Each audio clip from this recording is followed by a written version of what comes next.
Pregame.com.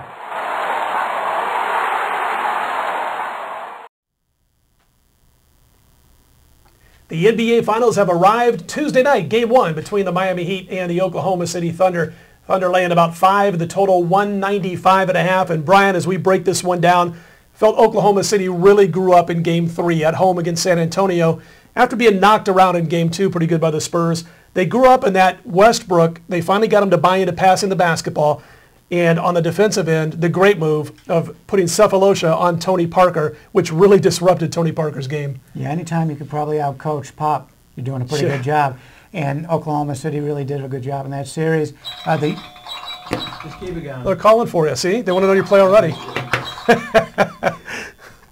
Anyway, it was a good situation, and Oklahoma City played well, and the youth really came through. Well, what I liked about it also is, you know what we saw out of Oklahoma City, besides the fact that they have the youth on their side against a team like the San Antonio Spurs, and of course Durant, who's going to be the second best player overall on the court in this series, but was the best player, I felt, against the San Antonio Spurs.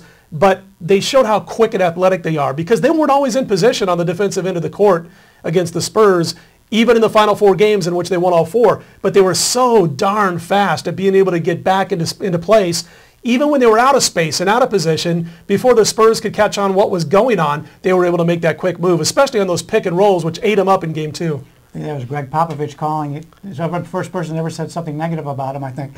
But, yeah, and it's going to be a big key, because when you take a look at this upcoming series, that was a problem Miami had, was they couldn't get back on defense against Boston. And Boston, the older, slower team, was able to get a lot of fast break points. Well, that's the thing. Miami, they saw a good team basketball type of team in the Boston Celtics, but they didn't face this kind of quickness that they're going to see against Oklahoma City. Oklahoma City can make mistakes and still get back and take care of business. James and Durant, that's obviously the big matchup, and whoever wins that matchup is going to help their team in a big way as far as winning the series.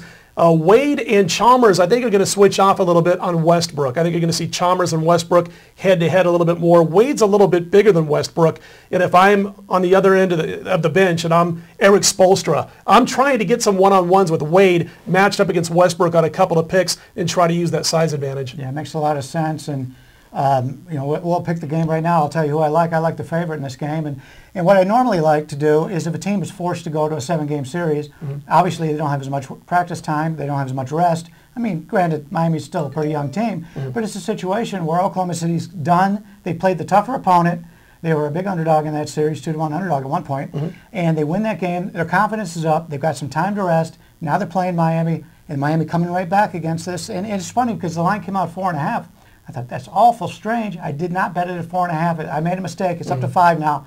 I'll still bet it at 5, because I think there is some value there. But I think Oklahoma City, this is just a tremendous spot for them right here. I said to RJ, and I think it was Vegas Runner before the Spurs-Oklahoma City series began, why don't we go down and put $50, joking, on Oklahoma City to sweep the series against San Antonio. If they win Game 1, they've got a good chance to sweep. I was 2 games late because they swept the final 4 games, but thought they'd make a little bit of a defensive adjustment a little bit earlier than they did. But anyway, the bench belongs to the Thunder, obviously. The final, I think, equation in this whole thing is how much Kendrick Perkins plays, and if he can still make that difference in the paint on defense to stop LeBron James when he drives the basketball. He did it when LeBron was at Cleveland and Kendrick Perkins was with Boston. We'll have to see if he gets those kind of minutes with the Thunder in this series. He's Bryan Leonard. He is on Oklahoma City. Hey, don't forget, we'll be right back here tomorrow. We're talking Major League Baseball action, interleague play, right here at pregame.tv.